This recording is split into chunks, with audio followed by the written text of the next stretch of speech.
దేవునికి స్తోత్రములు. మీ అందరికీ నా వందనములు. ఈరోజు దేవుని వాగ్దానము.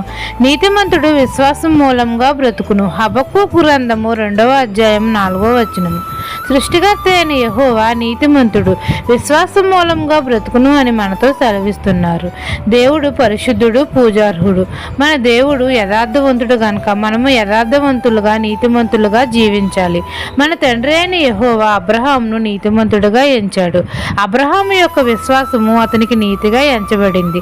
కాబట్టి అబ్రహాము విశ్వాసం మూలంగా బ్రతికాడు. అబ్రహాము అనేక జనములకు తండ్రిగా ఎంచబడ్డాడు. అతని విశ్వాసం వలన బలమునొందాడు. మన యేసయ్యనందు మనము విశ్వాసం ఉంచితే మనము నీతిమంతులుగా ఎంచబడతాము. మనమందరము యేసుప్రభువునందు విశ్వాసం ఉంచి తండ్రికి విశ్వాసంతో ప్రార్థన చేస్తే మనం తండ్రిని వేటిని అడుగుతామో తండ్రి మనకు అవి దయచేస్తాడు. నీతిమంతుడు విశ్వాసం మూలంగా బ్రతుకుతాడు. కాబట్టి మనమందరము దేవుని యందు అతిశయపడాలి. దేవుని కృపా కటాక్షంలో మన యందు ఎల్లప్పుడూ నిలిచి ఉంటాయి. ఈ దిన వాగ్దానం మీ నా జీవితంలో నెరవేరాలని కోరుకుంటూ దేవుని సువార్త పరిచర్యలో మీ సహోదరి. ఆమెన్.